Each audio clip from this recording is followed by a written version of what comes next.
Pozdravljeni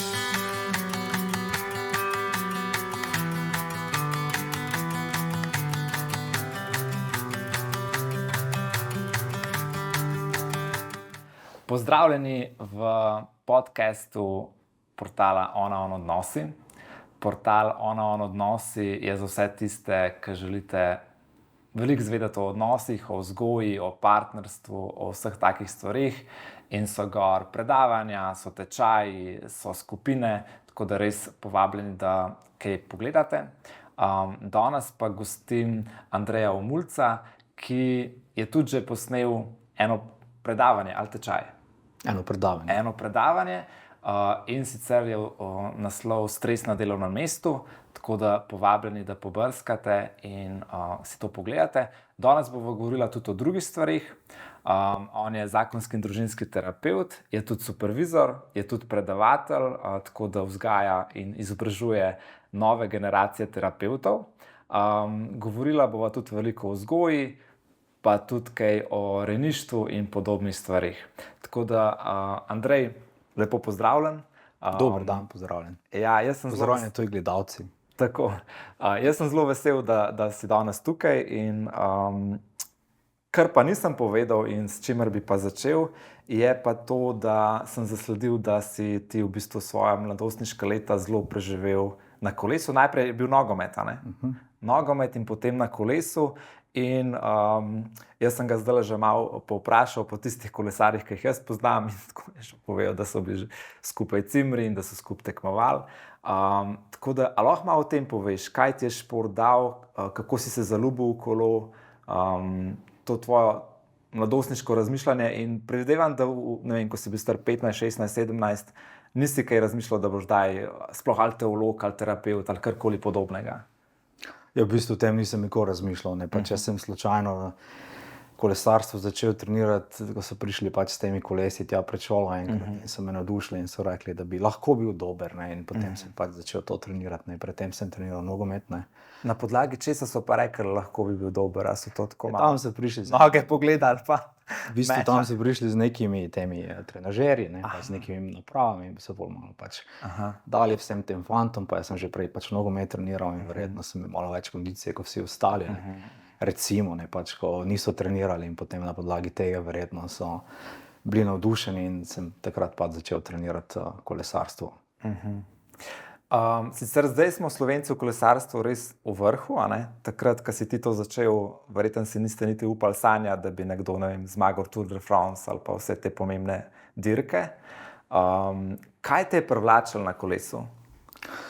Ja, v bistvu takrat te pritegne sam šport, se niti ne veš, kaj se podajaš, niti ti ni jasno. Ne vem, takrat sem šel prvič na priprave, v bistvu na morje, in dejansko vidiš tam vse te kolesa, mislim, se ti kar oči iskrijo, vse te drese, vse te ljudi tam, ki so vključeni v te zadeve. In dejansko te na neki točki, ne vem, jaz sem tisti človek, ko če se začnem z nečim ukvarjati, se potem zares z nečim ukvarjam. To je bilo slučajno kolesarstvo, mogoče bil kateri drugi šport. Zdaj, v nogometu nisem bil neki najboljši možen, v kolesarstvu sem pa hitro postal dober. Že naslednjo leto, se spomnim, sem bil državni prvak na klanec, oziroma na vzpone, in državni prvak tudi na kronometru in take stvari. In pol te to takoj potegne in je šlo. Bravo. Tako da te pol, ko ti neka stvar gre, še toliko bolj te navduši, dobiš neko pripadnost, se veš, tudi pripadnost, da iščemo v teh raznoraznih klubih, organizacijah, in pol ne vem, na podlagi tega vsega te to še dodatno nekje motivira in ti da občutek, evo, to je sem zdaj del tega športa, del tega, kaj jaz vem, te strukture. Ja, pripadam temu, in mi je postalo takrat zelo zanimivo, pa še šlo mi je, pa še, ne vem, neki denar smo dobili, od dirk nekaj smo zaslužili, in si šel na dirko in si nekaj zaslužil, je bilo na neki točki to zanimivo, ne vem, hodil sem, pa si šel v Italijo, pa si šel v Avstrijo, pa si šel v Nemčijo, pa si šel, ne vem, po celi Evropi, v bistvu takrat že v bistvu v samem začetku, pol pa itak. A je bilo tudi za družino to kaj obremenjujoče? Si pol, ko si recimo že bil star 20, 25, ko si že malo razumel družinsko dinamiko, koliko je treba. Mislim, kako je to bilo? Ker vem, da recimo kakšni starši od kolesarjev se pol tudi grejo na tekme in je to kar veliko enega potovanja, veliko ene organizacije. Zdaj ne vem pa, kako, a to vsi tako delajo, starši, ali ste bili dosti sami tam? Zdaj, načeloma, moji starši niso bili nekaj pretežno vključeni v ta moj kolesarski šport, pač so bili, ne vem, pri spodbudah, niso pa zdaj hodili na dirke in te stvari, to smo imeli pač v klubu organizirano, ne, sem bil pač doma iz dežele, ne, začel sem trenirati na Ptuju, ne, in pol se pač je klub prišel po mene domov, ne, in me odpeljal na dirko in pol pripeljal nazaj domov, ne, tako da, kar se tega organizacijskega tiče, nisem imel nobenih težav. Ni bil nek zalogaj za družino? Ni bil zalogaj, ne, pač ne vem, nikoli nismo plačevali za nobene treninge, se spomnim, da smo imeli res vrhunske kolesa že takrat, ne, ko pač je bil res dober klub, ne, pa fantje so bili dobri tam, ne, pač ne vem. Smo tudi imeli potem tudi, kar se tiče same opreme, dobre kolesa, no, za tisti čas, ne, ni bil to noben strošek, ne, tako kot je zdaj, na primer, ne. V tem času je pač to, če si prav predstavljam, strošek, starši meni tega takrat ne bi mogli kupiti nekega kolesa za ne vem koliko denarja, ne, pač. Na marsikaterem področju slišim športnike, ki so, ne vem, tudi Jure Košir recimo rekel za smučanje, je rekel, da danes je to čisto druga zgodba, če hočeš svojega otroka, da to smučanje, da so veliko večji stroški. A se pravi, pri kolesarstvu je podobno, pa verjetno še kje? Mislim, zdaj predstavljam si, da je, ne, ker v tem času si predstavljam pač, da to predstavlja neki strošek, ne, nakup kolesa ali ne vem, same vožnje na tekmovanja, na treninge. Vem pa točno ne, ampak takrat ni to predstavljalo nobenega stroška, no, vsaj za družino ni predstavljalo nobenega stroška, ne, prej v bistvu en drugačen učinek, no, saj pač ne vem, greš na dirko in smo že zaslužili neki denar, ne, že v tiste neki rani mladosti. Ja. Ni to bil ne vem kaki denar, ne, ampak pa tudi neko vzgojo da pol klub, ker starše, mislim, ja, strukturo komplementira, ne. Strukturo ti da ti občutek pač nekih ciljev, da ti občutek pač, da nekaj moraš početi, pač treningi so bili po šoli, ne. In dejansko sem vedno po šoli šel še na trening, ne, tako da, ne vem, je bilo kdaj prav naporno, ne, ker sem bil, pač nisem bil iz mesta, ampak sem bil 20 kilometrov stran iz pač Ptuja doma, no, in pol sem šel na trening na Ptuj in pol še trening tam in pol nazaj, ne, je bilo to kar nekje, recimo, ne vem, v teh nekih jesenskih ali pol pomladanskih mestih, ne, ponavadi smo bili pozimi na morju, ne, pač smo trenirali tam, ne, kar en zalogaj, kar se tiče šole in tega, ne. Ne vem, tudi šola pač mi je šla kar zelo nasproti, no, vse takrat, no, in ni bilo nekih večjih zapletov. No, so bili, ampak ni bilo nekih takih zapletov, da naj bi šlo oboje skozi, ne, pač nekako. So bili ti statusi športnika? Ja, takrat so bili ti statusi športnika pač zelo redki, ne, ni to verjetno zdaj malo več tega, ne, takrat pa ni bilo tega toliko. Jaz vem, da mi smo si prav želeli to, ta status športnika je bil tudi malo tak socialni status, si imel še posebej v srednji šoli, tako. Ampak recimo, danes si terapevt, veliko govoriš tudi, ne vem, permisivna vzgoja, avtoritarna vzgoja, enkrat sem se sledil, da si rekel, da si tudi raziskoval to, da v bistvu največ ljudi pride na terapijo, ki so imeli permisivno ali avtoritarno vzgojo, predvsem strani mame. Zdaj tako imam občutek, da nekdo, ki je treniral šport, da je malo drugačen.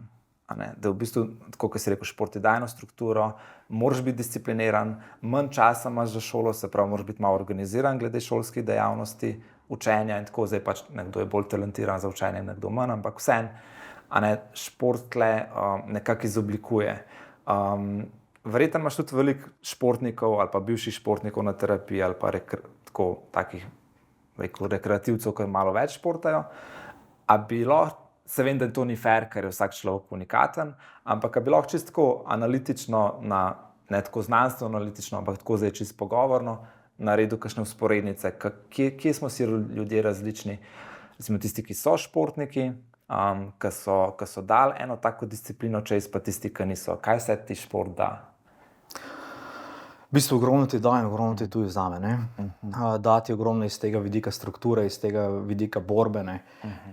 Nekako drugače gledaš na celo situacijo, nič ti ni pretežko, vse meni se zdelo potem, ko sem pač na neki točki zaradi bolezenskih situacij mogel nehati športom, ne, da potem kar preklopiš v neke druge sfere, pač, ne vem, jaz sem takrat študiral vmes, ne, to sem imel edino srečo, da sem študiral, ne, in to sem res hvaležen za to. Ker ti je to bilo malo, da si imel še nekaj, kamor se lahko nasloniš. Ja, v bistvu, ko sem nehal, mislim, ne ostane nič, ne, naenkrat je ena praznina. Ne. Zdaj, če nimaš tam nekaj, kaj te ponovno nekje začne motivirati, kaj ti da en občutek nekega zadovoljstva, nekega smisla, ne, se padeš v eno čisto luknjo. Ne. In to se ogromnokrat zgodi, ne, ogromnokrat slišim kakšne te športnike, ne, ali pa ne vem, ljudi, ki so pač se ukvarjali s športom, pa so mogli predčasno nehati zaradi, jaz ne vem, poškodb ali pač nekih bolezenskih situacij, ne. Ali pa, ne vem, jim ni uspelo to, kaj so želeli, doživijo eno zelo globoko abstinenčno krizo, ne, tudi jaz sem jo doživel takrat, ne, ko v bistvu kar naenkrat zgubiš ta smisel, eno poslanstvo v tvoji glavi, je pač to cilj življenja, smisel življenja, ne, in dejansko naenkrat tega ni več, ne. In ko tega ni več, je to res ena globoka kriza. Ne veš, kaj bi sam sabo, ne veš, kaj je počel. Ne? In ta kriza kar traja. Ne vem, še čas nazaj sem vsako jesen ali zimo doživel eno tako krizo. Ne? Pač, ko, se ti je prebudilo? Ja, se mi je prebudilo, ko dejansko pač po zimi ti greš na morje, ne? Zdaj ne greš nikamor. Ne? Zdaj si skozi tu na istem prostoru, v istem kraju, recimo, pač z istimi stvarmi se ukvarjaš, ne? In seveda ti to prebudi. Nekateri se pač nekako poskušajo rešiti iz tega, ne? Nekateri se nikoli ne rešijo iz tega in imajo skozi en ta občutek, ne? Pač da tudi veliko je alkoholizma pri bivših športnikih. Mislim, ja, sigurno se tudi to dogaja, ne? Da nekako pač umirjaš telo, zdraviš telo na en ta način, da pač greš v neka stanja zasvojenosti lahko, ne? Pač na neki točki je v bistvu v športu vse usmerjeno v to, ne. Pač čisto vse je usmerjeno samo v to, da ti tam uspeš, da ti tam, ne vem, narediš neki rezultat. Pa še kolesarstvo je en taki malo čudaški šport, ne, ko dejansko vsi za enega, ne, tam nekje, ne, pač še tam, kdaj ne doživiš tega uspeha, ne, kot si ga žalil, recimo, ne vem, ko pomagaš drugim, ko narediš vse za neki skupen rezultat in če kdo tega ne ceni, to prav zelo globoko boli, ne. Pač zdaj, če iščeš tam, recimo, znotraj tega neko pripadnost, si verjetno zelo močno zgrešil, ne, ampak pač ogromnokrat tudi to počnemo, ne.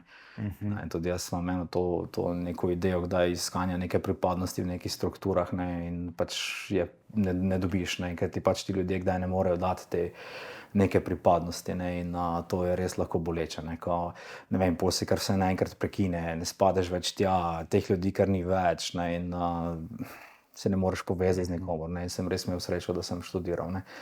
V bistvu še pred tem je ena taka zanimivost, ne, ko je bila ta neka ideja, ne, pač, da športnik ne študira, ne. Jaz nisem nikoli povedal v klubu, da sem študiral takrat, ne. Mislim, zakaj sem študiral, še danes ne vem, pač ta teologija, ne, ko sem teolog po osnovni izobrazbi, me je vedno vlekla, ne. Nekje je to meni bilo, ne, pač očitno, ne, in me je pač to vleklo tja v te sfere, ne. In pol imaš dvojno zadevo, ne. Eno imaš, ko je klub ni najbolj navdušen nad tem, da ti študiraš, ne, oziroma ko sem pač povedal te stvari, da študiram tam, ne, oziroma so drugi povedali, da sem doštudiral takoj krizni sestanek, kaj se jaz grem, ne. Jaz se zgrem tam, ni rezultatov taj, kot so mi želeli, pa so bili v redu rezultati v tistem obdobju, ne, ni tega, ni onega, ni ne vem kaj, pač. In po drugi strani ti pa šola ne da te podpore, ne, sem mogel pozirati eno leto tam, ne, da ker pač nisem mogel praviti vseh teh obveznosti, ki so tam bili, ne. Si se počutil malo, da si na dveh stolih? Saj si skozi na dveh stolih, ne, si skozi malo tak izdobčen, se mi zdi, no, ta občutek. Pa še prikrivati moraš, ne, v klubu. Mislim, ja, ne poveš tega, ne govoriš o tem, ne govoriš o teh stvareh, pač, kar so ne spadajo tja, ne.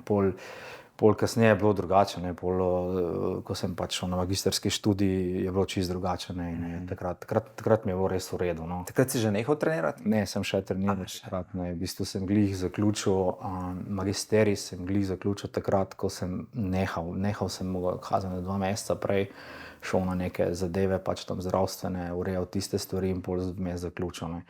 Glih se pokrilo, ne, eno sem nehal, drugo sem pač začel, štartal, ne.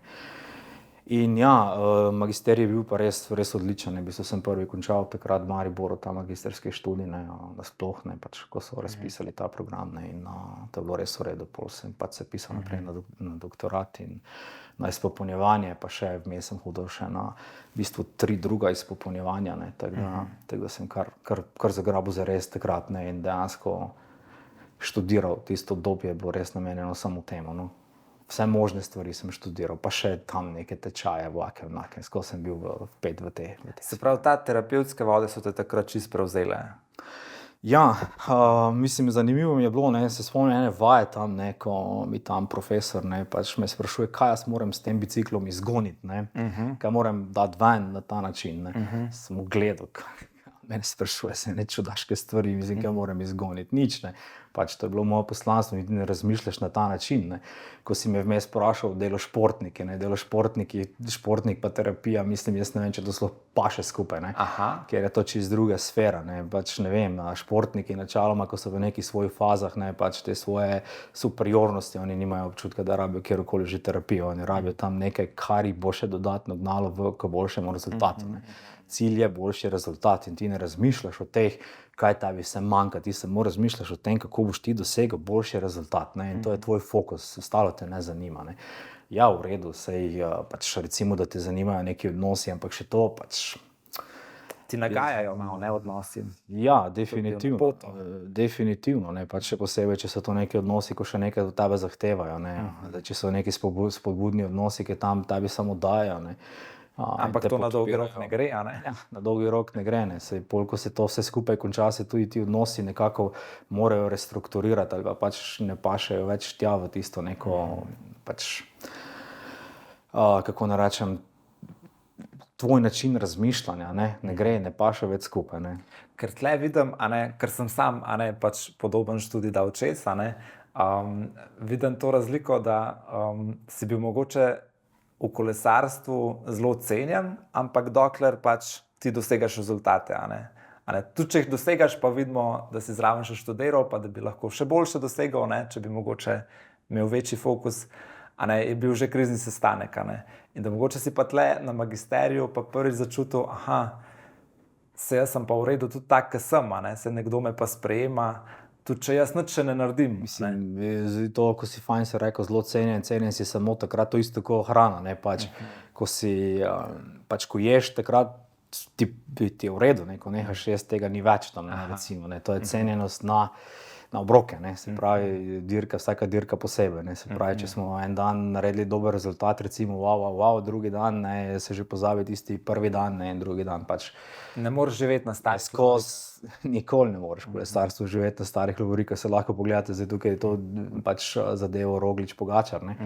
Kaj pa jaz vem, ne vem, Pogačar je bil drugi na Paris-Roubaix, ne, in so že vsi tam kritizirali, ne more več zmagati, ne vem, Roglič zdaj je tukaj pač na Tour de France delal pač to, kaj je delal, zelo dobro kolesar, ne, konec koncev naredil odlične rezultate in že vsi tam pluvajo, kako zdaj ne bo mogel, ne vem kaj, ne, mislim, to je kratkotrajna sapa je vedno to, ne, pač ta neka slava, neki uspeh, to hitro mine, ne. Seveda pa tukaj lahko te to čisto zasvoji, prepoji, ne, in si čisto nekje tam, ne, zdaj, če ni tega fokusa na tebi, ne, zdaj, če si še posebej malo, pa ne bomo rekli narcisoiden, ker je to ena zlajnana beseda, ne, ampak imaš to neko žaljo, hrepenenje potem, da te ljudje opazijo, hitro doživiš eno zelo globoko krizo tam lahko, ne. A lahko malo rečeva čisto mogoče tako o slovenski mentaliteti, a ne, ker tle mislim, da Slovenci pa šport smo res zelo povezani, a ne, imamo Dončića, imamo Rogliča, Pogačarja, imamo, ne vem, včasih smo imeli tele letalce v Planici, a ne, skozi smo, a ne, res tako, jaz sem šel enkrat prav neke statistike gledati, a ne, mi smo res v vrhu, a ne, glede na to, koliko nas je, a ne, po številu olimpijskih medalj, a ne. Hkrati, a ne, to je recimo ena stvar, druga stvar je, da smo Slovenci zelo delovni, a ne, kar ni isto kot produktivni, a ne. Se pravi, v produktivnosti mislim, da nismo toliko, a ne, da smo bolj na repu. In hkrati, a ne, recimo še en tak zanimiva stvar, da a ne, smo zelo mladi, a ne, kot država, smo zelo malo časa samostojni, ko smo bili navajeni, da nekdo drug, a ne, nam čisto politično, a ne, da nismo samostojni, da je nekdo drug tisti, ki govori, kako bomo mi živeli, a ne, in mogoče nismo navajeni te svobode, a ne, tako smo bolj navajeni biti hlapci, a ne. Vse to, kar zdaj govoriš, da en pravi odgovor na šport, zakaj smo toliko uspešni, ne, tam imaš vedno nekega trenerja, ki ti pove, kaj moraš, ne, in ti ubogaš, ne, in boš vse za to naredil, ne, vse boš za to naredil, da te bo on opazil, videl, mi smo zelo močno, se mi zdi, zatrt narod, ne, se pravi, zelo nepohvaljen, zelo ne, kako naj rečem, samozavesten in potem na ta način je verjetno zelo globoko iščemo v sebi to, da nekje uspevamo. Ne? Ne vem, če v kolesarstvu gledamo, ukazujem tam, recimo, da je bilo 70 kolesarjev slovenskih, ne? Na štartu recimo državnega prvenstva, ne? Je od teh 70 kolesarjev ukazujem 10 kolesarjev, a pa 15, mogoče celo 20 kolesarjev, ki profesionalnih kolesarjev in živelo od tega 10 pač tistih top vrhunskih, ko jih vidiš recimo na vseh največjih dirkah, ne? Ostalih 10 ali 15 ali 20 mogoče, pa vse polovico te ekipe, 75 ljudi, ki štarta recimo na državnem prvenstvu v Sloveniji, je ljudi, ki so vrhunski kolesarji. Zdaj imamo pa neko drugo državo, ko jih je, ne vem, ko se ti že, da se vrstiš na državno prvenstvo, moraš biti res vrhunski, pa je tam recimo 200 kolesarjev na državnem prvenstvu. Ne? A si predstavljaš to razliko? Ne? Pač ne vem, kazam, da je, ne vem točno teh podatkov. 5000 kolesarjev, zelo težje. 5000 licenciranih kolesarjev recimo v Italiji, pa pri nas, ne vem, 100 in dejansko od teh 100 je ne vem, polovica vrhunskih. Ne. Mislim, to je res en taki ekstrem, ne, pač, ko ga druge države pač nimajo. Ne. Verjetno je izključno zaradi tega to toliko, da pač mi res to, kaj delamo, kjer stvar delamo, res vzamemo zelo globoko resno. Ne. Ja, ampak kako je zdaj, recimo, mi tudi občudujemo te športnike vrhunske, ne? Sprav, tudi politično smo zelo razdeljeni, ne? Se ne moramo zmeniti skoraj v nobeni stvari, ampak šport nas pa povezuje. Ne? Ko pa igra Dončić, takrat smo pa vsi, ko slovenska nogometna reprezentanca igra, smo pa vsi navijamo, vsi smo eno. Ne? Kako zdaj to gleda tudi v luči tega, ali pa le rečeva, da so zdaj rekla veliko dobrih stvari v športu, kaj ti šport da, šport združuje, da ti pripadnost, da ti prijatelje, a ne, tudi še posebej fanti, a ne. Začasne prijatelje ti dajo. Začasne, ali pa recimo vsaj, a ne, tako, jaz sem bil vzgojitelj v dijaškem domu, a ne, recimo tam, kot vzgojitelj sem se lahko v športu povezal, to je prvi stik. Če smo mi igrali košarko, pa če nisem jaz imel kakšnega dobrega pogovora po tisti košarki, mi tista košarka ni nič pomagala, a ne. Ampak bila je pa začetni, a ne, da so me sprejeli, a ne, začetni stik, a ne, posebej s fanti, a ne. Ampak kako pa zdaj iti naprej od tega, da pa še vseeno, a ne, ja, dobro je, da smo delovni, a ne, ampak bi bilo mogoče dobro tudi, da smo malo bolj svobodni kot narod, da se znamo zase odločati, da se znamo odločati, ne samo stvari, za katere bomo trpeli, ne, a ne, recimo posebej kolesarstvo, ne, zelo skozi malo trpiš, a ne, bolijo te noge, boli te hrbet. Ja, a ne, pa tudi, a ne, se tudi športi, ki so bolj, v bistvu, ne vem, kakor jaz poslušam vrhunske športnike, reče, če se jaz budim, pa da me nič ne boli, to je nekaj zelo čuden.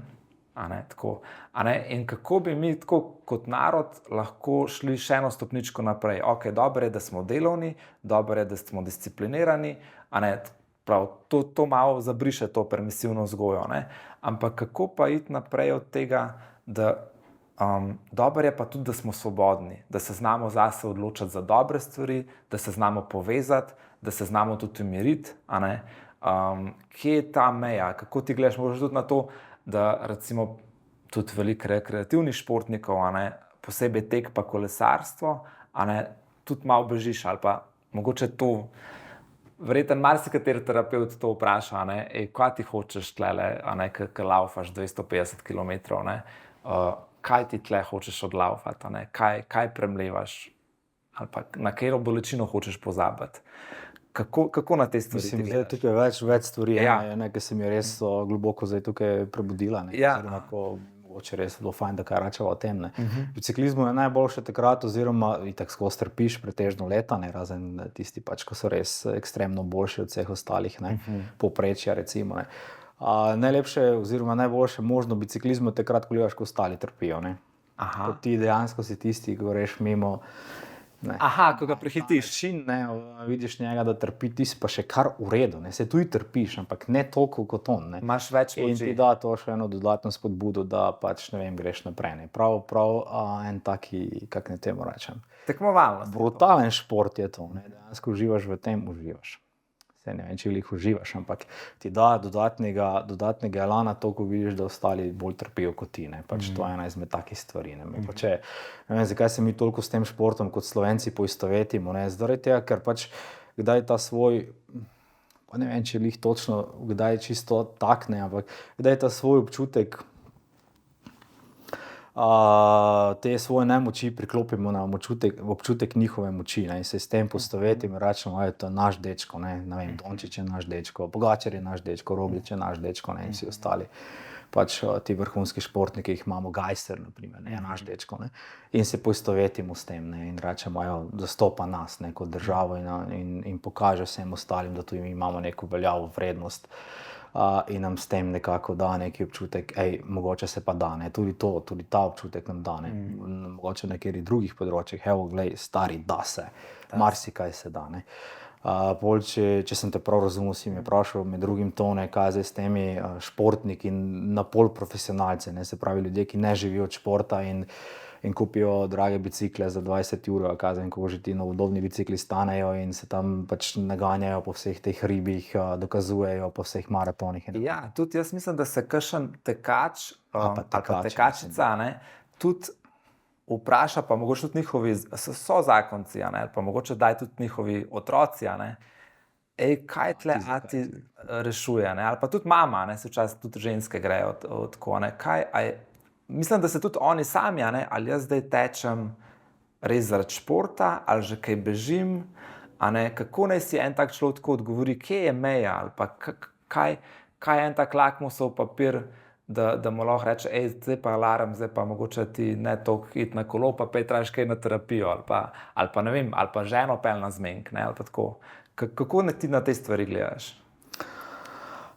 To je zelo tako kompleksno vprašanje, ne, in zelo težko odgovoriti na to, ne, pač kako jaz na to gledam, ne, pač zdaj na te polprofesionalce, ne, zdaj v redu, zdaj, če je to za tvojo rekreacijo in da je to recimo tebe osrečuje in ti daje en občutek, da si ti v tem umirjen in si zaradi tega pač, ko greš vem, 3-krat na dan, 4-krat na dan, po 2 uri na bicikl, ne, si boljši človek, si boljši oče, imaš več energije za to, da se ukvarjaš s svojimi otroci, a pa ne vem, da skupaj mož in žena te stvari počneta, to neka čisto druga dinamika, ne, kot pa zdaj nekdo, ki prav brez tega ne more živeti, ne, in je dejansko vse se vrti okoli tega, vse se vrti okoli bicikla, vse se vrti okoli teh rekreativnih dirk, ne, in dejansko ves fokus samo tam, ne, in pozablja na družino, ne, in pozablja na odnose in pozablja pač na, na neko svojo notranje dobro počutje, ne, ki ponavadi po vseh teh športnih aktivnostih še gremo kaj na pivo, ne, razen če smo res profesionalci v narekovajih, ne.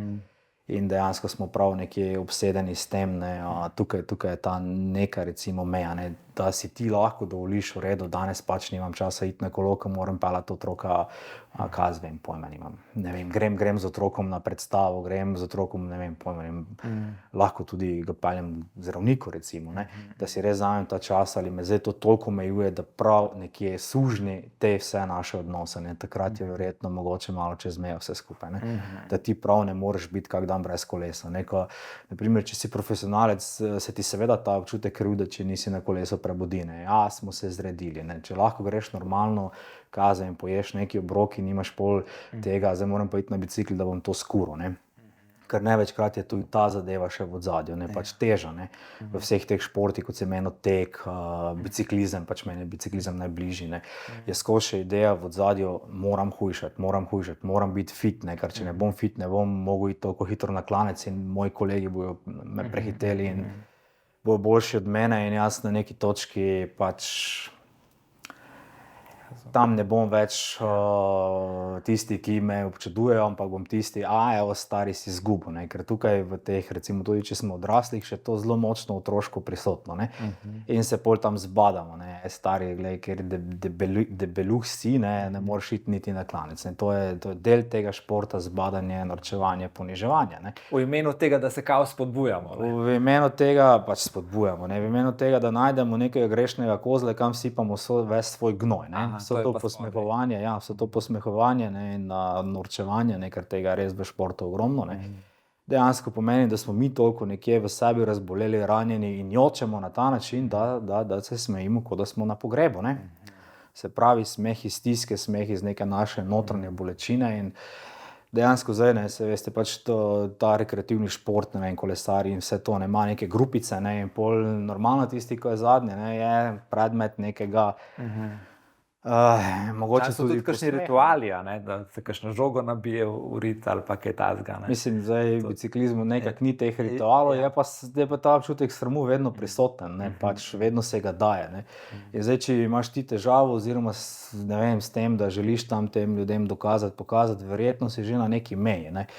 Ne vem, a lahko greš na tisto rundo ali kako se reče, ne, pač to runda, ne vem, kako ne drugače preveč. Runda, ne, če greš na to rundo, ne, pač, da si res tam greš v redu, zdaj, če se moraš zgoniti, se zgoni pač, ne, če ti to odgovarja, da je to kul, ne, ne da se pol na koncu sekiraš, nisem naredil rezultata, ne, in se veste, tukaj je hitro tanka meja tudi poseganja po nekih nedovoljenih substancah, ne, ki pač v tekmovalnosti je kot v vojni dostikrat, ne. Moraš biti na meji. Vse je usmerjeno v neko dokazovanje, neki rezultat, ne. In pač meje dostikrat ni, ne. Še posebej v teh situacijah, ne, niti ni kontrol, tam se malo bojiš, tukaj se nimaš časa bati, ne, in hitro preidemo to neko sfero iz nekega rekreativnega športa v neki šport, ki je lahko zelo močno škodljiv in toksičen in dejansko izločevalen, ne. Zdaj, kje je pa ta meja, pa ve vsak posameznik, na kateri strani je, ne. A bi se pol strinjal, da veliko ljudi, ki so, a ne, ki zmorejo prenašati vse te bolečine v športu, a ne, to prenašajo tudi zaradi tega, ker imajo ta manko po potrditvi od doma, a ne, da je tle dosti, ne moreva posplošeno reči stvari tam, ne. Zelo ne moreva posplošeno reči, ne. Nekateri rešujejo manj kot svojih očetov, svojih mam, ne, dejansko, da zadovoljujejo to, da so nekje tam uspešni, da so potem oni starši nekje umirjeni s tem, poglejte, moj sin je pa uspešen, uspešen, kaj vem v čim, ne. In seveda tega nikoli ne dajo vedeti, ne, pač, ali pa, ne vem, se samo vrti vse okoli tega, ne, spet drugi pač iz svoje neke bolečine delajo te stvari, ne. Nekateri pač pridejo pa v ta šport, ne, pa saj nekje imamo mi skozi v neki glavi zdrav duh, zdravem telesu in normalno, da boš otroka dal v neki šport, da bo imel tam pač, neko sva na začetku govorila, ta neko strukturo, disciplino, pač, da se bo z nečim ukvarjal, da bo imel neko veselje. In zdaj, če ta otrok to zares zagrabi, ni mu zdaj travma v ozadju, ne. Vedno ni travma v ozadju, ne. Vedno ni travma v ozadju, ne, pač. Je pa pomembno, na kjer način pač so ti starši tam prisotni, a so prisotni na ta način, da je to smisel življenja njihovega, je to pač, ne vem, da dokazuješ svojim staršem, ali pa to pač neka zadeva, ko pride tam neka mami in ti da tisti bidon in sočustvuje s tabo, ne, sigurno pa verjetno, ne. Si predstavljam, da staršem ni enostavno gledati tam, recimo, pa če zopet izhajam iz mojega športa, ne vem, tam, ko folk leti 70 na uro s tistim biciklom, ne, pa ne veš, ali se bo razbil ali se ne bo razbil po tisti mokri stezi, verjetno ni enostavno to gledati, pa ne vem, gledamo Gajsera, ne vem, kako je pač gledati to zraven, pač, ko on šiba s tistim motorjem in pač, ali pa ti fantje, ko so v MotoGP pa to, ne. Ne vem, pa ko trpi tam gor po tistem klancu, ko ga vidiš, ko trpi, ko diha mimo, ne, verjetno ni enostavno, zdaj, če so v stiku s svojimi čustvi, če so v stiku s svojo materinsko držo, verjetno tudi kaj podoživljajo tam, ne, zdaj, če so odrezane, pol verjetno ne doživljajo tega na ta način, ne, starše vprašati od teh vseh športnikov, ne, kako oni to doživljajo, ne, jaz bi rekel, da ni vedno nujno travma v ozadju, no, pač, Razumem, ja. Sprav, treba je tako, v bistvu, vsak mora zase eno odgovornost prevzeti, pa tudi za svojega otroka, če je starš, ne. In individualno malo presojati, pa biti v stiku s sabo. Tako. Zdaj, če bi po mojo mamo vprašali, če bi še enkrat šla čez to, oziroma če bi dovolila, da grem šport, sigurno ne bi, ne. A res? Ja, mislim. Kljub temu, da se ti ne si predstavljaš, koliko je to enih potovanj, koliko je to enih stvari, koliko je to enega prometa, ne. Mislim, jaz zdaj v svojih letih, ne, jaz ne pomislim, da bi šel na cestno kolo, razen ob nedeljah. Ne pomislim, da bi šel v tisto gužvo, pa zdaj res nočem delati antireklame kolesarstvo in ne vem čemu, ne, pač, ko je toliko enih stvari, ko, ne vem, no. Ker lahko na drugačen način tudi športaš. Ja, pač greš, vse imaš te grevi kolesa, imaš gorska kolesa in greš tam po nekih gozdovih, greš po kolesarskih stezah, ko so ful lepe, ne. Ampak tam pač se ne moreš toliko hitro pelati, ne. Tam se ne moreš pelati z cestnim kolesom, ne, ker dostikrat je nerazumljivo to ljudem nemogoče. To meniva, ne. Nerazumljivo ljudem, glej, pločnik imaš. Ekstremno večji pločnik, kot je cesta, ne. Prvič je to, ne, da so pač tiste kucli, ja. Drugič je pa to, da če greš tam po tistem pločniku, to je skozi tale drobni kamenčki, ne, in prej slej pač priješ do defekta, boš padel, priješ do defekta, ne, in normalno, da vsi potem so rajši na cesti, ne. In bi bilo verjetno smiselno narediti neko akcijo, da spomladi sčistimo te pločnike, ne. In recimo, kdaj izčistimo, ne vem, če so tam ljudje kmetujejo in zapeljajo gor, ne, da res čistijo, ne, sigurno tam ni več optimalna površina in bi se vsi vozili po tistih stezah kolesarskih, ki zato so, ne. Tega duha pa ni več zdaj, a ne. Zdaj smo vsi v športu, a ne, ampak da bi pa eno delovno akcijo naredili, je pa veliko več spodbud potrebnih, da bi ljudje šli recimo pločnike strisati tako, da bi naredili eno sobotno akcijo, ne. Ja, zanimivo. Šport je lahko zelo zdrav, ne, zelo dober, zelo koristen, zelo, ne vem, tudi družaben, ne, lahko je pa zelo škodljiv, ne. Odvisno, kje je zdaj ta meja, ne. Ker pač, ne vem, zgornje meje ni, ne, ko smo enkrat na neki točki, ko res to rabimo za neko osnovno preživetje, zgornje meje ni, ne, in tukaj mogoče moramo še to omeniti, ne, na primer, tukaj je lahko res za dvojno zasvojenost, ne, se pravi eno zasvojenost z športom, ne vem, s kolesarstvom, kaj s čem, ne, drugo pa je zasvojeno, recimo zdaj nekdo, ki posega še po nekih stvareh, substancah in ne vem čem, ne, še s tistim dodatno, ne, ker to ti da še pa drugo superiorno moč, ne, in si zdaj dvojno zasvojen, ne, in zdaj, ko moraš to končati, normalno, da pride do globoke abstinenčne krize, ne. Ja, pa lahko, ne, pač. Res ne moremo posploševati. Seveda, ja. Ampak recimo nekdo, ki ima to praznino, ne, da v bistvu ne čuti, da ima potrditev, ne čuti neke pripadnosti, ali pa tako, če splošno rečem, ene ljubezni do sebe, a ne. Imam jaz občutek, da je to ena taka luknja, da lahko si ti celo zelo uspešen, lahko si brez poškodb, lahko si svetovni prvak, ne vem kaj, ampak da sicer če osvojiš neko svetovno, ali pa ne vem, da bi Luka zdaj bil NBA prvak, ne. To je nekaj velikega, ki je toliko adrenalina, da gotovo bo en mesec to držal, ne. Ampak potem pa, če je res ta notranja stiska, ne, ali pa da ti nekaj manjka, kar nisi razrešil, ta zunanja potrditev ne more, a ne, nafilati, a ne. Tako da slej ko prej se srečaš s tem, a ne. Lahko posegaš po substancah, lahko goniš, lahko si celo talentiran, lahko imaš tudi srečo, da nimaš poškodb, ampak slej ko prej v bistvu boš videl, da se moraš tudi nekako s svojo notranjostjo srečati, a ne. V bistvu, če jaz ne verjamem, da sem v redu, a ne, tudi če mi cel svet ploska pod balkonom, bo sicer a ne, bo nek adrenalin prišel in bom jaz tisti trenutek zadovoljen, a ne, ampak to ne bo dolgoročno, ne. Ja, to je teorija, ne, ko zadaneš še neki ta... Ja, to je pač tudi loterija, je to velik denar, a ne, da mora biti, ne. Ja, lahko je to, lahko kdaj pride tudi do tega, ne vem, nekdo, ki je diplomiral, magistriral, doktoriral, ne, sploh ne doživiš občutka, da se kaj zgodilo tam, ne. Kar ena praznina, kdaj lahko pride, ne. Ja, zdaj je jaz imam zelo veliko terapij, kjer maturanti in pa tisti, ki so diplomirali, doživijo anksioznost, a ne. In to so vsi tisti, ki so zdaj, recimo, to ni zdaj neka širša raziskava, ampak čisto pri meni, vsi so bili odličnjaki.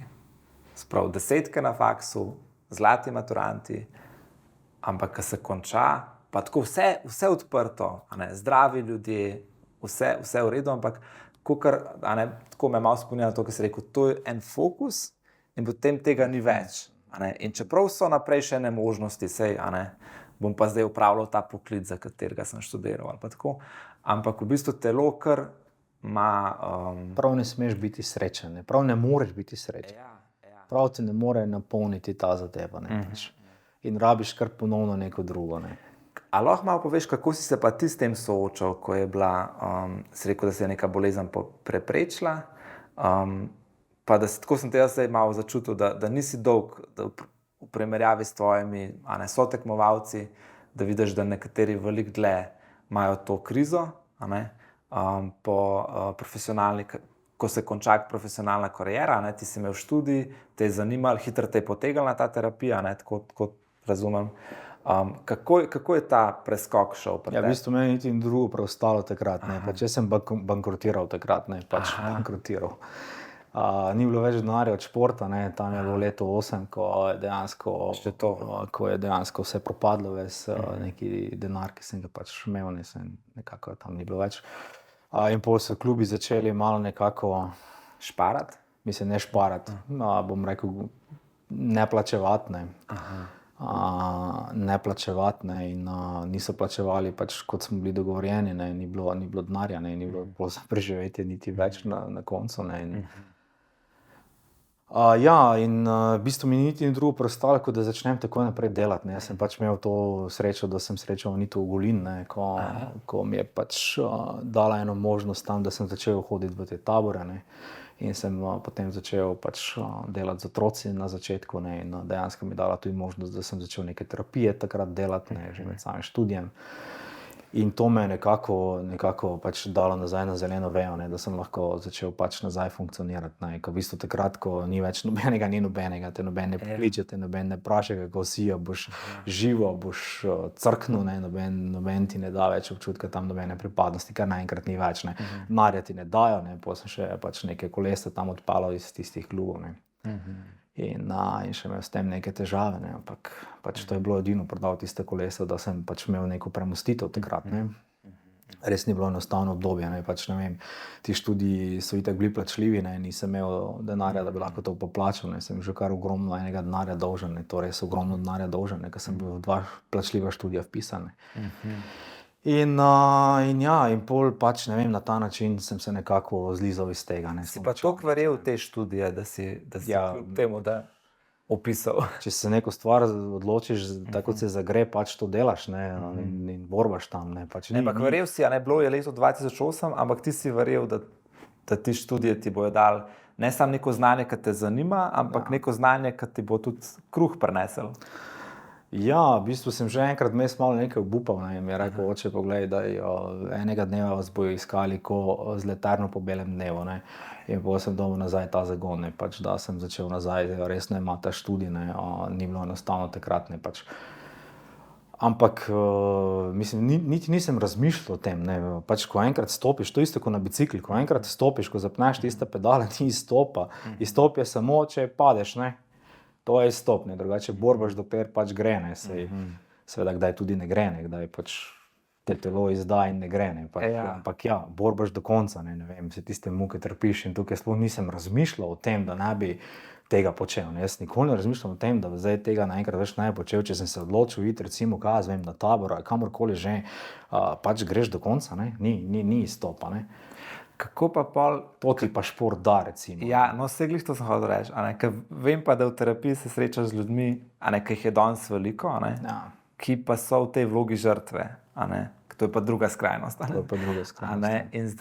In tega res veliko, tako, vsaj po mojem občutku, se pravi, to, kar mogoče pa enemu športniku res ni jasen, lej, pa če greš, tako pač dokler ne padeš, gremo, in kako enemu takmu, ne vem, daš enega poguma ali pa ga tle začutiš v tem, da ja, on pa mogoče ni imel te izkušnje, in zdaj v bistvu se mora naučiti to, to, kar si se ti kot najstnik ne vedel naučil, pač mi kolesarimo, ne glede na to, kaj nas boli, ne bomo se zdaj smilili sami sebi, nekdo je pa lahko star 40, pa nima tega, pa v bistvu mogoče je že oče ali pa bi njegovi otroci pričakovali, da je skrb se spravil.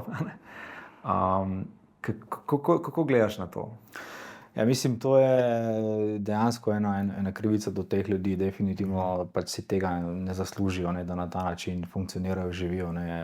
Absolutno je pomembno, da si dajo možnost teh iskanja nekih smislov, da ne iščejo tega, da se nič ne dane. Sigurno se kaj dane. Se veš, ne, nekateri ljudje na vsak možen način najdejo neki izgovor, zakaj se pač to ne dane. In to je lahko recimo del tega, del nekega obrambnega mehanizma in tukaj s to krivdo in s temi pač občutki, ki jih daješ drugim, da so drugi odgovorni za to srečo ali nesrečo, ne, si lahko narediš celi hobi, ne, ali pa celi poklic iz tega, ne, in dejansko vedno najdeš, zakaj se pač nekaj ne da, ne, in to lahko neki izgovor, zakaj ti pač nič ne narediš, ne, vedno so drugi tisti, ki pač so krivi za tvojo nesrečo. Ne. Sej v končanju športne kariere je dostikrat tudi to, ne, pač še posebej, če pride do neke situacije, neke poškodbe, vedno kriviš tam in lahko tudi ostaneš tam, lahko ostaneš v letu 2000 recimo, ne. In dejansko nenehno gojiš tisti občutek tam naprej tega, ne, in se boriš s tistim obdobjem, ne, kdo je zdaj vse kriv, kdo je vse, ne vem kaj, to je en čisti obrambni mehanizem pred tem, da sprejmeš neko odgovornost, in terapija je definitivno tukaj zelo pomembna, da ti da mogoče to, da razrešiš to svojo neko bolečino tja za nazaj in najdeš neke nove fokuse, neke nove rešitve, neki novi smisel, ne. In dostikrat, ne, mislim, če smo že pri tem, ne, mogoče to, je dostikrat težje to, kot pa recimo razreševanje neke travme, ne. Dostikrat težje to, kot pa recimo, da si pa res garal tam v nekem otroštvu, ne. Meni se zdi pomembno, da otroci pač imajo neke zadolžitve, da delajo, da skupaj starši delajo, ne. Pač najlažje je dati otroku telefon in ga pač, ne vem, imeti na tistem telefonu, to je najboljša varuška, ne. Jaz včasih staršem rečem, pa to zdaj spet ni, a ne, iz neke znanstvene raziskave, čist moj občutek je, pa sem že neki travm videl, a ne, ampak da najhujše za otroka je, da je razvajen, a ne. Pa vem, da je hudo, ne vem, mi imamo in spolne zlorabe in fizične zlorabe in vse je hudo, a ne, je katastrofa in krivica in grozno. Ampak če imaš ti neko travmo, a ne, v takem smislu, da se ti je nekaj zgodilo in da je vseeno nekdo bil tam, ki je bil strog, pa ni bil vedno najbolj sočuten, ja, je hudo, a ne, imaš neko svojo pot, a ne. Ampak če si pa ti razvajen, a ne, je pa tako, da se sploh nimaš na nič opreti, a ne. V bistvu nimaš niti nobene volje, nič te ne zanima, a ne, ali pa te zanimajo neke stvari, ki so abstraktne, ja, ki ti niti približno nisi na tem, da bi jih dosegel, a ne. Ne vem, tako, kot da bi enega 18-letnika vprašal, kaj želiš, a ne. Ja, želim voziti Bugatti, a ne, pa želim biti, ne vem, v Miami, v eni vili, ne, tako. Pa ne vem. 18-letniku je to normalno, ne. Ja, tako, a ne, ampak potem pa vidiš 30-letnike, ki bi tudi tako odgovorili, če bi bili čisto iskreni dostikrat, a ne. In kako si ti, recimo, ti si rekel, da si začel s temi otroci, a ne, v okviru te Anite Ogulin, verjetno si že tam videl to vlogo žrtve, a ne, kar je za otroke, a ne, čisto običajno, pač si predstavljam, da so bili tudi iz kakšnih posebnih družin, s kakšnimi otroci si delal, no? Ja, mislim, jaz, ko sem to prvič videl, meni je to bilo prav neki novi svet, ne, mislim, prvič mi je bilo eno olajšanje, ko je res nekdo se tudi za tebe zavzel, ne, ko ona se res tam za tebe zavzela, ne.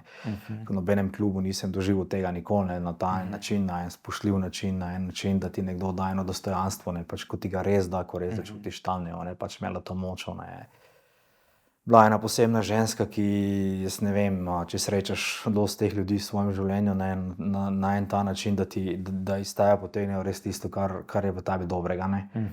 Pač to moč je imela, ne, in ko se srečaš s vsemi temi otroci, vsemi temi zgodbami, ko vidiš, da na neki točki tudi to razumeš, ne, v bistvu tudi to zavrženost razumeš, ne. Ko pač ti otroci so zavrženi na drugačen način, ne, saj razvajenost ali zavrženost je enako, ne. Dejansko pač dobiš neki novi smisel, dobiš neki novi zagon, mene to res gnalo tam, ne, ko sem videl, ne, pač ne vem, pa kakoli sva govorila pač za Anito, ne. Vse se je dalo, nikoli ni rekla, to se pa ne da, ne, in pol si pač ti tisti, ko se res tam še dodatno dobiš motiva in si zagnan za vse te nove stvari, ne, pač to je mene takrat odrešilo, ne, kdaj moraš nekoga dobiti v svoje življenje, ki ti res pomaga, ne, pač na tem področju in te porine naprej, ne, pač. Zdaj, stari otroci so pa vse tam bili? Mislim, zdaj na teh taborih so pač, ne vem, bili osnovnošolski, srednješolski, ne, pol smo začeli delati pač te tabore za rejniške otroke, ne. To sem res tudi bil ogromno v teh taborih, različnih taborih, Kazovem, po poplavah, terapevtskih, ovakih, onakih taborih, s tem sem pač takrat začel, ne. Če zdaj nazaj pogledaš, recimo, ti si tam kot moški prišel, jaz si predstavljam, da si bil tako po spolu, je bilo verjetno manj moških, ki so to delali, ne. Kaj so recimo posebej ti fantje, osnovnošolci, srednješolci, kaj rabijo od enega takega moškega? En občutek spoštovanja, en občutek meje, definitivno, en občutek, da se nekdo z njimi lepo pogovarja, ne, pač to se mi zdi, da je bil tudi to njeni moto, ne, in tudi moto vseh ostalih taborov, na katerih sem bil, ne, da nekdo končno da tem otrokom spoštovanje, kazal jim. Ok, to zdaj res ne moramo posploševati, ker so bili res različni otroci tudi iz nekih funkcionalnih družin, ne, pač ne moramo reči, zdaj ti otroci tam so pa zdaj, ne vem, pač ne. Ampak da je nekdo recimo tistih kazal, kako 10 dni si z njimi res prijazen, sočuten, spoštljiv, da en občutek varnosti, da en občutek omejitve, se pogovarja z njimi, se pogovarja o ne vem kjerkoli že pač tudi težkih stvareh, ne, in da ta občutek, tukaj je pač, ne vem, vaš neki prostor, ne, in da tudi najdeš tiste, meni se zdelo najbolj pomembno to, da najdeš tiste otroke, ko malo bežijo, ne, ko so malo izločeni, da tiste otroke povabiš nazaj, to je bistveno, ne, da jim daš, tukaj pa je vaša pripadnost, ne, to se mi zdi najbolj bistveno pri vseh teh strukturah, ne. Ja, to sem jaz tudi opazil, da ko delaš z mladino, ne, da je marsikdaj vzgojitelju ali pa vzgojiteljci se fajn ukvarjati s tistimi, ki so nalimani na njih. To je najlažje. Ja, to je najlažje, ali pa če so mogoče še najbolj luškani ali pa najbolj simpatični in tako. Ampak ko greš po une oddaljene, ne, v bistvu ti bo itak ostali. Ampak če une, ki so oddaljeni, pridobiš, boš imel pol vse. Tako, mislim, vse, vedno so eni bolj vključeni, eni manj, ampak tako, to je res. A se spomniš mogoče kakšnega takega res utrinka iz teh taborov ali pa teh stvari, da si videl, to je bil pa res preskok na način, ki mi delamo z njimi, od tega, kaj so mogoče doma navajeni, ali pa da je bila kakšna taka situacija, da bi jo podelil ali pa tako. Mislim, ravno kar prihajam iz enega tabora, enega najlepših mojih taborov do zdaj, ne, pač enega rejniškega tabora, kjer sem bil skupaj s študenti tam, ne, pač, in so ti študenti res dali tem otrokom ene globoke svoje, ne vem, kjerkoli že, pač sočutja, spoštovanja in dejansko naredili res en zelo, zelo lep tabor, no. So ustvarili zelo lep tabor, ne, pač ne vem, seveda tukaj ogromno rejniški starši doprinesejo, ne, pač ogromno enih stvari jim dajo, ne, in pač dejansko tudi ta dimenzija, da ti otroci nekako se učijo biti tudi preko teh taborov samostojni, je bistveno, ne, pač to so neke najglobje stvari, ki lahko tem otrokom daš, ne. A ni fajn, recimo, da nek otrok, recimo, ki je res prišel iz neke težje situacije, da je nekdo 10 dni prijazen z njim. To je v bistvu neka nova dimenzija, neki novi občutki, ki ga mogoče lahko enega dneva odrešijo nekih njegovih nekih globokih travm, ne. Poglej, 10 dni je nekdo bil tam prijazen s mano, ne. In to se ti res globoko vtisne nekje, ne, se pač, ne vem, tudi mi imamo kakšne take izkušnje, verjetno, ne, pač ne vem, kak je učitelj tam, ki je res verjel v tebe, kakšna učiteljica, ki ti je dala en občutek spoštovanja, ki te je slišala, ki te je poklicala nazaj v skupino, ko je tam naredila en prostor, ne. To so ljudje, ki so odrešujoči v naših življenjih, ne. Ko se kdaj premalo zavedamo, koliko ena beseda, koliko ene moči ima, ne. Se res premalo zavedamo, ko lahko recimo ena lepa beseda učitelja staršem lahko čisto obrne celo strukturo in pogled starša na otroka, na primer, ne. Lahko ena taka izkušnja, otroka, ki, jaz ne vem, doživljal ne vem katere grozote tam, ko je nekdo, pa ga ni na ta način obravnaval, nekdo mu pa je dal pač, ne vem, neko globjo sočutje, spoštovanje, čisto se spremeni. Čisto se spremeni enega dneva v njegovem življenju, ne.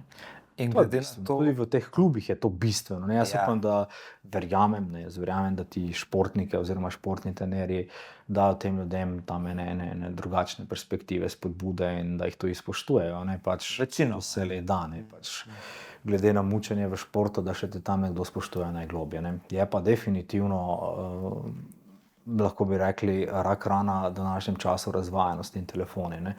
In tega vidimo ogromno v zadnjem času, ne pač to, ko si prej omenil, to permisivno vzgojo. Najlažje je dati otroku telefon in se z njim ne ukvarjati, ne pač ali pa mu vse dati zaradi svojega strahu. Ne. Pomembno je to, da starši res vejo eno stvar, da otroka ne moreš čustveno izgubiti, ker si ti v tej situaciji Bog in vedno lahko prideš nazaj do njega. Ne. In ga vedno lahko nazaj pokličeš v odnos. Ne se jih bati, ne, ko se kdaj bojimo teh svojih otrok, ja, če mu ne bomo kupili novega iPhona, bo pa za nazaj kaj, a bo umrl, ja ne bo, ne, pač. In ni mu treba dati tega iPhona, ni mu treba dati teh stvari. Otrok ne rabi tega, otrok rabi bistvo nas, ne. Otrok rabi Nokia 3310, če se spomniš, kakaj je bila včasih. Ja, to, da pokliče, ne. To, da pokliče, ne, in da ima kačo mogoče tam gor, ne, že to ne je počasi, ne. Ja. In to je res problem današnjega časa, ja. Ker zgubljamo s tem pač te ljudi, ne. In je kot še enkrat, ne, lažje delati nekom, ki je doživel neke težke stvari, kot pa nekom, ki ni doživel nič, ne. Mislim, da zdaj je tako, recimo, najina generacija, ne, recimo, je verjetno prvič v zgodovini tako, da se tako pedagogi kot tudi starši ne počutijo več kot avtoriteta. Da v bistvu tudi en pedagog je govoril, da ne vem, generacija naših dedkov, so oni, ko so bili majhni, mladostniki, otroci, so starše razumeli kot avtoriteto. Se pravi, mi tle nimamo pojma o lifeu, oni pa zvejo in mi jih ubogamo, spoštujemo, bogamo in tako. In ko so oni postali starši, so isto imeli, mi smo avtoriteta, oni zdaj pač še niso izoblikovane osebnosti, naša naloga je, da to naredimo. Potem generacija naših očetov je bilo pa tako, da so oni zelo hitro, ko so odraščali, v bistvu ratali uporniki. Ne samo to, kar je normalno, ampak zelo hitro so razumeli, naši starši v bistvu nimajo pojma, so staromodni, tudi tehnologija je šla tako hitro naprej, preskok, ampak ko so oni ratali starši, so vse sebe razumeli kot avtoriteto. Čeprav svoje starše niso več gledali, kot da so oni avtoriteta, so že se stareli. In mi, v bistvu naša generacija, smo pa tudi zelo hitro starše tako malo, se ta star nima pojma, se jaz vem bolj o življenju. Ampak ko smo mi zdaj postali starši, ali pa tudi učitelji, v bistvu se prvič dogaja, da starši več sebe ne dojemajo kot avtoriteto, da se hkrati počutijo helikopterski starši in tisti starši, ki zanemarjajo svoje otroke, ki se premalo ukvarjajo z njimi, se hkrati počutijo preveč strogi, premalo strogi in v bistvu skozi nikoli niso čisto prepričani, da delajo prav. In to v bistvu se prej v zgodovini ni dogajalo v tej meri, da v bistvu danes imamo mi starše, ki so zdaj starši ponovadi 5-letnikov, 10-letnikov, ki res niso prepričani vase, razen redkih, pa tudi imajo tudi mogoče to posledica tega, ne vem, da je toliko informacij, da imaš ti tako vzgojo, drugo vzgojo, sprav milijon enih strokovnjakov, ne veš, koga bi poslušal, predvsem pa težko je biti voditelj, če ne znaš sebe voditi, tako tudi mogoče nismo toliko izoblikovane osebnosti, kakor so bili včasih, tako so bili pač takrat drugi problemi. Ampak recimo ti si supervizor, verjetno si tudi te študente, ki si jih omenil, malo vodil, ste imeli kakšne refleksije in tako. Kaj en tak študent na takem taboru, kaj pa on rab, da je lahko sočuten, da je lahko spoštljiv, da lahko v bistvu zdrži tudi s temi izbruhi otrok, mladostnikov, ko oni niso spoštljivi do njega, ko on čuti, zdaj pa on mene zafrkava, jaz moram mu postaviti mejo, iz ljubezni mu hočem postaviti mejo, on pa v bistvu tle ni hvaležen lepo. Zdaj, če gojimo hvaležnost na teh otrocih, da nam bodo hvaležni in nas bodo občudovali in spoštovali, smo že v prvi vrsti zgrešljeni, ker oni nimajo te dimenzije. Ne? Se veš, oni v tem svojem najstništvu pač imajo to svojo provokativnost in so možgani po liniji najmanjšega odpora in oni ne bi nič, oni ne bi počeli nič, samo ugodnosti bi. Ne? A so zdaj oni slabi? Ne, to je normalno. To je normalno v tem obdobju. Mi smo tisti, ki jih moramo tam nekje malo spodbuditi, bom rekel. Zdaj to, kaj zdaj mi dva ravno kar ugotavljamo, je že Platon ugotavljal, ne vem koliko let pred Kristusom, ne? Da otroci ne ubogajo, da so nespoštljivi, da jih nič ne zanima, kam gre ta družba, ne? In evo še zdaj vedno živimo. Ne? Tukaj, če te prav razumem, je pa še ena druga zadeva, ne? To, da smo začeli biti nekako sužnji tem svojim otrokom. Ne? Zdaj, v bistvu, čeprav po drugi strani razumem to, smo končno začeli govoriti o čutenjih, ki nikoli nismo. Ne? V bistvu so zgodovino nikoli noben ni govoril o občutkih čutenjih, kako nam je, kako se počutimo, ampak tak je moglo biti in konec. Ne? Se mi zdi to v redu na neki točki. Ne? Zdaj, kako zdaj tega otroka vzgajaš? Ne vzgajaš otroka takrat, ko ga umiriš. Ko ga umiriš, ko se otrok umiri, takrat mu lahko dopoveš stvari, ker takrat te bo slišal. Če ga ti vzgajaš na silu tam, ne, se pravi, lahko mu tudi vneseš kakšne ročne podatke, ne, da ga udariš pač, ne, in ga zatreš tam, ne, lahko se tam ponižaš in rečeš, jojo, prosti, ti bom zdaj šel takoj kupiti novi iPhone. Ne. Hudič je to, ne, ko je to kot ena harmonika, ne. Razvajanje, recimo, na eni strani razvajanje, pol ti pa zraste čez glavo. Ne. Poga pa doskrat se zgodi to, oziroma doskrat poročajo starši tudi kdaj o tem, ne, da pač potem malo fizično posredujejo, ko ne gre več. Ne. Pol pride pa seveda do občutka krivde in pol, ko ima občutek krivde, mu pa da vse tisto, kaj si je otrok želel za Božička, recimo Božič je pa, zdaj še pa komaj avgust, recimo. Ne. In mu da vse tiste stvari, ga sebe nekje hoče to krivdo nekje pač umiriti, zregulirati. Ne. Se boji, da bo zgubil tudi otroka, ne? Da bo zgubil otroka, ampak otroka ne moreš zgubiti. Nimaš nobenih pogojev. Ne. Ker če se ti greš tja kaj opravičiti, če greš ti tja kaj te stvari se zmeniti, ne boš hitro dobil otroka nazaj. Ne. Noben problem, ne. Pač, ker si avtoriteta, si Bog na zemlji. Ne. In tukaj je bistvena ta dinamika, ne, da najdemo neko sivo cono med tistim na trdo, med tistim na mehko, ne, da najdemo tam neko sivo cono. Ne. Otroci imajo najrajši strukturo, otroci ne rabijo ne vem kaj, oni ne rabijo ne vem katerih igrač, ne vem katerih koli že stvari. Otrok si sam najde igrača majhen otrok. Ne. Ta večji otrok pa sej isto ne rabi ne vem kaj. On samo rabi tam, da ga nekdo prepriča, da je on tudi dober, vreden, brez da ima ne vem kjerokoli že fino, pač tole, jopca, kako se reče, ne, polover, da ima fino uro, da ima fini telefon, da ga nekdo prepriča, da je vreden tudi brez tega. Ne. Ker če pač se veš, ne, otroci pač želijo pripadati in pripadajo na različne načine. Najlažje, najbolj pogosto je na te materialne načine. Ne? In sanjajo, hrepenijo potem, kako, če bo imel ne vem kjerikoli že fini avto, ne, da ga bo ljudje občudovali. Ne? Problem je, če se to obdobje ne zaključi, ne, se potem to obdobje tudi v odraslo zapelje. Ne? In hočemo imeti lepe stvari, da nas ljudje občudujejo na en ta način, da imamo neke stvari, da pač, ne, da smo nekje v družbi na nekem visokem nivoju, ne vem če.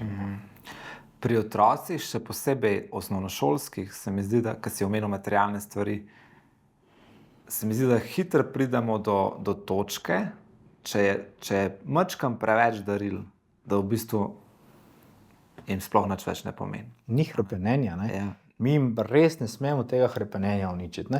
Če si on želi neko stvar, ja, v redu, bomo se potrudili, bomo zbirali denar, boš ne vem kaj naredil za to, boš hrepenenje. Pa tudi, če imamo mi denarja, ne vem, pa lahko kupimo to včeraj, ampak moram imeti to hrepenenje. Če nima hrepenenja, nima smisla, ne? Ker če nima smisla, pol ni nič. In je normalno, da pol ti otroci nekje padejo v neke luknje, v neke situacije, kdaj niso najbolj primerne. Ne? Če se vrnemo na te tabore, kako lahko en študent, tam, sva rekla, recimo, da otroci doživljajo kakšen izbruh, v 5. razredu, v 6., 7., kakšnega pravila noče upoštevati, ima izbruh. Kako lahko en študent tega otroka umiri, ga ga spoštuje, kako mu pokaže, da ga spoštuje? V prvi vrsti mora sebe umiriti. Zdaj to je hitro v šoli, nekaj naučimo, nekaj smo se mi kar tam zmenili, kako to funkcionira, kako bodo te projekcije, kako bodo te čustvene dinamike tudi med nami, ko pač imamo za otroka iz rejništva, je v ozadju zavrženost in je v ozadju polne ene jezene in to bomo mi kaj tam pokasirali, te toksične občutke in ti občutki se bojo verjetno kaj med nami tudi prebudili, ja, hvala. In dejansko, da se že na to prej pripravimo, da se zavedaš, otrok je v stiski, nisi ti v stiski, vse isto kot pri starših.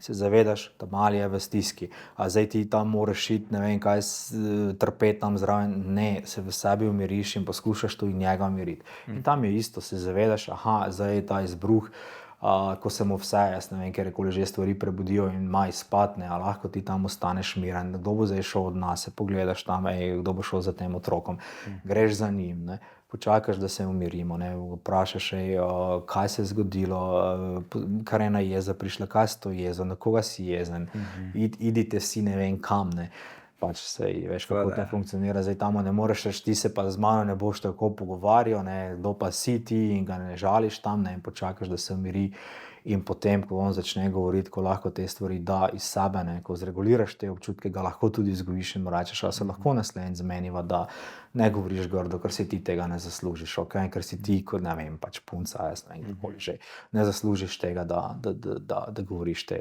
stvari. A lahko rečeš, da si jezna, a lahko rečeš, da si jezen, a lahko rečeš, da se ti ni zdelo to pošteno in gremo in se zmenimo. In ko ga umiriš, ga potem povabiš nazaj, ne vem, lahko tudi kaj razrešiš tisto zadevo. Bistvena je regulacija občutkov. Afekta, Najprej svojih. Najprej svojih, hvala, najprej svojih, potem, ko se sebe umiriš, pa drugih. Se mi zdi, da to največ, kaj ti lahko starš da za življenje, da te nauči, je problem, ampak je obvladljiv. Je problem, ampak je obvladljiv. Vse tebi ni obvladljiv. Kako za naj bo meni obvladljiva neka matematika, ko zdaj prvič to delam, pa mi ne gre, pa norim tam zraven. A ni nekaj najlepšega, ko neka mama ali nek oče, pač starša tam, ko sta tam in sta s tabo in ti zregulirata tiste občutke. Ne govorim, da delata na mesto tebe, daleč od tega. Ampak ti pomagata umiriti, v redu, boš v redu, sem s tabo, verjamem, da ti je naporno, pač če ti res ne gre, da ti pokaže.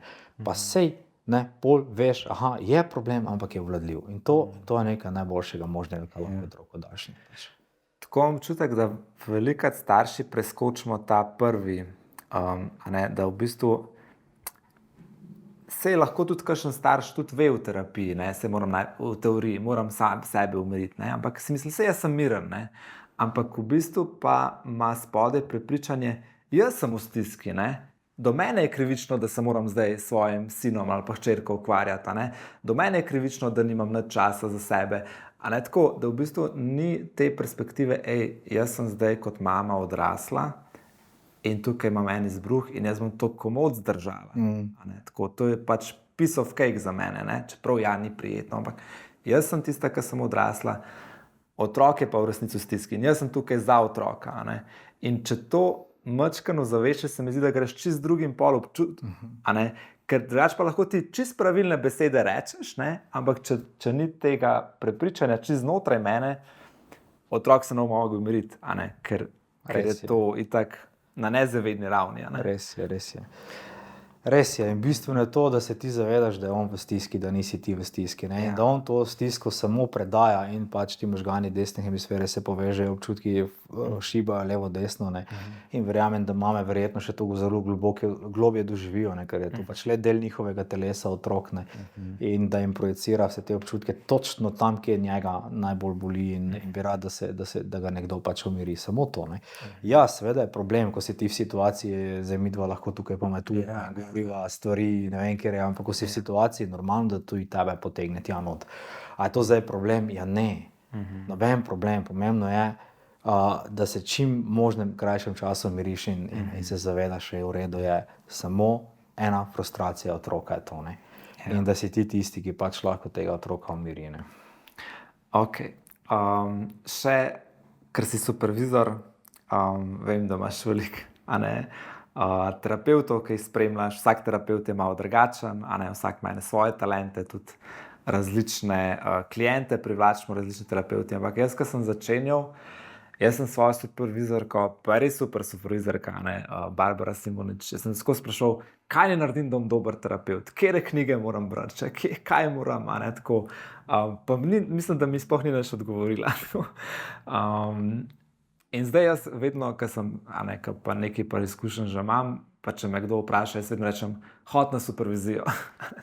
Vedno rečem, ne šparati na superviziji, čim več hod na supervizijo in boš enkrat dober terapeut. Kaj bi ti rekel, kako, to je mogoče malo vprašanje za vse tiste terapeute ali pa študente terapije, ki naj jo poslušajo, pa tudi za ljudi, ki se odločajo za terapijo, kako najdete terapeuta, ki mi ustreza, kdo je dober terapeut? Tako, čist, a se da to, vem, da se ne da v enem stavku. V bistvu jaz bi rekel, da dober terapeut mora biti tisti, ko na neki točki tam zdrži in da se zaveda, da ne rabi nositi vse te teže, ki jo pač ta posameznik nosi, ampak mora si dati možnost, da lahko ta človek ob njem odrašča, da lahko ob njemu raste. Ker to je zdaj tak, mislim, zdaj, naprimer, sprememba na horuk ne gre. Recimo, da smo mi dva stil, pojma nimam, kaj je zdaj do našem času popularen stil, ne vem. A terapije? Pač ne, stil, pač stil. Kaj ima mladostniki za en stil? Verjetno te frizure od nogometašev. Recimo, da so rockerja, recimo. Zdaj bi nekdo rad znal naredil pa narodno zabavna muzika. In zdaj si predstavljaš, da te takoj prevleče v narodno zabavno muziko. Vse se ti zmeša, se pravi, prvo moraš menjati špage na, kako se reče, na čevljih, vezalke, pol moraš menjati, nogavice, pol menjaš, ne vem, spodnjo majico, pol menjaš zgornjo majico, pol menjaš, ne vem, moraš nekaj časa s tem živeti, ne gre to na horuk, ker, naprimer, če nekdo živo 30-40 let neko držo, kako bo zdaj to naenkrat preskočil, ne preskoči to naenkrat, rabiš neki čas, da to nekako potegne, ali kako ne rečem, proradi, In da se terapeut in klient to zavedata. Da se prvi vrsti, da se terapeut to zaveda. Kot klient se kdaj tega niti ne zavedaš, ker si v situaciji. Terapeut ni toliko v situaciji. Supervizor pa sploh ni v situaciji. In ni čustveno toliko vpet v neko situacijo. Ko si čustveno vpet, te potegne in pri vzgoju otroka. Normalno, da te potegne njegova situacija in čustveno doživljaš. Nekdo, ki ni na ta način vpet, lažje vidi. Supervizor pa sploh ni čustveno toliko vpet, seveda normalno mora imeti empatijo, pa se vživeti v to celo situacijo, ampak vidi malo bolj tudi z drugim delom možganov, kot pa samo s tistim na impuls. In to je bistveno, da si dovoliš, da ljudje v tebi odraščajo in da se zavedaš, recimo, da vsak ima neki svoj ritem. Da ima vsak neki svoj način, kako bo neko stvar predelal. Nekateri, če so manjše stvari, gre hitro, če so pa neke globoke travme, pa ne more iti to na horuk. Pač rabiš tam neko novo izkušnjo, neko novo strukturo, neko novo dimenzijo. Zato se mi zdijo tudi ti tabori toliko pomembni, ko si pa tam res, recimo, ne vem koliko dni tam skoncentriran samo na to. In tam, ne vem, zdaj, ko so bile te pač študentke, terapeutke, bodoče, in dejansko ko se tam na neki točki vsi skupaj učimo tega, mislim, se mi zdi zelo globoka ta zadeva in je skozi ta regulacija. Ni te, ne vem, pač ne, ima to res v realni situaciji regulacijo. Ti si pač na terapiji, tam ni realna situacija regulacije, tam se učiš pač recimo, pač pa predeluješ. Tam si pa v realni situaciji in tam otroka zreguliraš, je nekaj čist drugega. Pač mu daš možnost, se da v neki situaciji stiske tudi na ta način. Vedno rabimo, pač mi smo biti odnosa, vedno rabimo te neke zunanje možgane, neke možgane nekoga drugega, da nam pomaga to nekako umiriti in zregulirati. Se mi zdi, da odnos tisti, ko najglobje pride in rešuje te vse zadeve. Kaj zvem, že sama krivda, recimo, ko se mi zdi, da jo skozi doživljamo, dnevno doživljamo in je krivda itak del prekinitve odnosa, recimo, ko ni več tistega pristnega odnosa, potem pač greš stran od tistega odnosa in pride ta občutek krivde in te nekje frustrira. Pač, in zdaj, če nekdo pride tam in ti pomaga ta občutek krivde predelati, v bistvu bi rekel, da krivdo najlažje oziroma najbolj pogosto in najglobje predelaš v odnosih. In definitivno je ogromno nekih kazvem, pač, ko sva prej govorila, pač o zavrženosti in vsega tega je sigurno krivda v odzadju in rabiš neki proces. da to predelaš. Ja. To vztrajnost je bistveno. Ja. Za odnose je treba si čas vzeti, To je tudi za ta proces na terapiji. To je tako. Dejva podobno narediti še za profesorje. Ti si predavatelj. Kako sploh človek postane predavatelj, pa kako postane dober predavatelj? Kaj bi rekel? Mislim, zdaj jaz ne vem, kako postaneš dober predavatelj. Ne? Lahko rečem, kako pač jaz doživljam dobre predavatelje. Ne? Pač na en ta način, da ti je tam v redu, da se dobro počutiš, da te potegne, da je zanimiva tema, da pač ne vem, ti je ne zdaj kot sam predavatelj, ampak podajanje znanja, da si zapomniš, da je na primerih, da je pač ta dinamika nekako vključujoča dinamika. Ne? Da, če si samo ti tam, ne vem, predavatelj, da te pač študentje poslušajo, ne? Mislim, to lahko tudi radio vklopiš, pa poslušaš podcast, recimo. Ja. Da je fajn, da oni sodelujejo, da razmišljajo, da ne vem, tudi če je narobe, tudi če niti slučajno ni prav, ne? In da, ne vem, nekako ti potem tega študenta, pa ne vem, nekoga, ki ima neko idejo, usmeriš, se mi zdi to najglobje, no?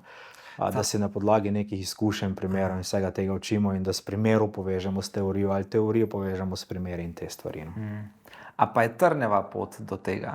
A do predavatelja? Recimo na fakulteti, ne? Ker jaz se spomnim, tako, jaz sem imel skozi malo, že v osnovni šoli je bil en učitelj matematike, ki je ful dobro učil in jaz sem rekel, jaz bom učitelj matematike, ne? In potem v srednji šoli je bilo tudi podobno, ne? In pa, ko študent pa vidiš te profesore, jaz bom profesor, ne? Pa sem pa enkrat šel do Kristjana Gostečnika, ne? Pa sem rekel, kako človek postane profesor, ne? Tako, kaj ne naredim, ne? In pa je pa povedal, najprej moraš doktorirati, pa moraš članke pisati, tako, in pol te bo enkrat. Takrat je bilo tudi, to sem ga vprašal, mislim, tam tudi v neki gospodarski krizi, tam 2010 verjetno. In pol je mene minila, ker takrat so bili že zelo pofilani tam, je rekel, tle smo mlada ekipa, dolgo ne bo še nobeno penzijo. In pol, ker sem mislil pač predavatelj na faksu, je tisti, ki zna te kompleksne stvari čim bolj študentom razložiti tako, da razumejo, tako čim bolj enostavno, da iz neke kompleksnosti znaš narediti stvari, ki so razumljive. Pa sem pa videl, da veliko profesorjev pa nima tega pedagoškega čuta, tako da v bistvu so pač zelo dobri znanstveniki, ampak v podajanju znanja pa niso glih v vrhu. In verjetno to tudi zaradi tega, ker so tudi bolj pomembni članki ali pa te stvari. Kako si ti to pot doživljal? Ja, mislim, jaz to pot še vedno doživljam. To je sigurno ena trnova pot. Pač, zdaj sem nekako lansko leto, zares bom tretje leto v bistvu, zares začel to pot, in je bilo res naporno, pač se pripraviti na vsa ta predavanja. V bistvu ti moraš sebe naučiti to, kaj boš tam podajal. Se pravi, ne vem, vsako uro posebej, vse te vaje, vse te stvari moraš malo nekaj pripraviti in te zadeve. To je bilo res skrajno naporno, prvo leto, ampak ne vem, meni je bilo, ko sem začel, prvi dan se spomnim, bilo res naporno iti tja, potem, ko sem pa začel, me pa kar potegnilo, jaz enostavno res rad to počnem, uživam v tem, a sem dober, s tem se ne ukvarjam, pomembno je, da jaz tam, da se dobro počutim, da mi je v redu, da imam občutek, da študentom nekaj dam, ko probam pač iz prakse, iz vseh možnih različnih praks, ne vem, vseh teh taborov, vseh teh terapij, vseh supervizij, vseh teh študentov, ki jih pač tam imam, ne vem, tudi stažistov, ki jih imam, pač, ko je teh stažistov res ogromno tam, ko jih vodim, pa to dati to neko znanje naprej. In se mi zdi, da iz te prakse pač jih lahko na neki točki zelo močno zaščitiš, kako bojo oni šli po tej poti, da ne bojo preveč padali, kot si pač padal ti, ko si bil na neki točki. Ja, seveda imaš tam nekoga, imaš supervizorja, pač jaz sem imel profesor Gostečnika tam, ki še imam vedno, ki me nekje obvaruje pred najtežjimi padci, stvarmi, in je to res ena taka zadeva, ko ti res ogromno pomeni in ti ogromno dane, kot si pač prej omenil te supervizije, da lahko tam nekje uvrednotiš malo to svoje delo in nekako greš nekam, da te malo zaščiti pred tvojo krivdo, pred ne vem čem. In tukaj, kar se tiče pa pač teh struktur, definitivno to je eno nenehno garanje. Skozi moraš nekaj početi, skozi moraš tudi te članke Objavljati. pisati, objavljati in te zadeve in to se mi zdi še dosti težje od tistega dela, ne, pač meni je veliko ljubši tisti drugi del, ne. Seveda je fajn, ko dobiš ti neke rezultate, pa vidiš tam neke rezultate, pa vsako leto študenti oziroma skozi nekakih vajah ali pač ko pač imam tudi te predmete, no, raziskovalne, tam probamo narediti kako raziskavice, tam mini raziskavice znotraj in dobiš neke dobre, zanimive rezultate, recimo, ne. Ne vem, letos smo delali razliko med terapijo, ki se sliši ven, in razliko med terapijo, ko se ne sliši ven iz prostora, recimo, da bi zdaj tukaj not potekala terapija in bi kdo čakal tam zunaj čakalnice, ne, in da se sliši ven, ne. Druga pač in smo primerjali, ne. Zdaj ne vem točno še, kakšni so rezultati, nismo še analizirali, ampak to so take luštne raziskavice, recimo. Boš na naslednjem podcastu. Recimo, ja. Pač. Ok. Jaz imam na koncu navado, da v bistvu prejšnji gost moj da vprašanje naslednjemu gostu, ker ne ve, kdo je. A ne? In ti si imel prejšnja gostja, je bila klinična psihologinja Teja Bandel Castro. In so se pač v različne stvari pogovarjali in pa rekla, da bi po naslednjega gosta vprašala malo o tem, kako se mu zdi, da bo potekala prihodnost, a ne, v smislu, zdaj ta umetna inteligenca, a ne, kateri poklici bodo pač zanimivi, a pa tudi na področju odnosov, a se bo kaj spremenilo ali kaj bo pomembno, kako bi ti recimo... Vem, da je zelo tako splošno vprašanje, ampak... Ne, super, meni se zdi najboljše možno vprašanje, ne. Pač jaz bi odgovoril na to vprašanje, ne, koliko gledam pač to celo situacijo in vse te strukture in koliko vidim manjko terapevtov, psihoterapevtov, to je res taki manjko, ne, se pravi, manjka nam odnosa, ne. Odnosa ne more nadomestiti noben, nikoli, nikdar, nihče. Ne more, nobena inteligenca ne more nadomestiti pristnega enega odnosa, ne. Pa ne govorim tukaj samo o terapiji, tukaj govorim o tem, da lahko zdaj kazim, tukaj mi eno kavo spijeva, se mava v redu, ti povem, kaj me vse teži in ti zaupam in ne vem, da boš ti tukaj obdržal te moje recimo skrivnosti, ki jih imam, ne. In jaz ne vem, tega ne more nobeno nadomestiti, zaradi tega, ker je to odnos, ko se možgani povežejo, s kom se boš tam povezal, zdaj z umetno inteligenco, s katerimi možgani, ja, saj ti ona lahko...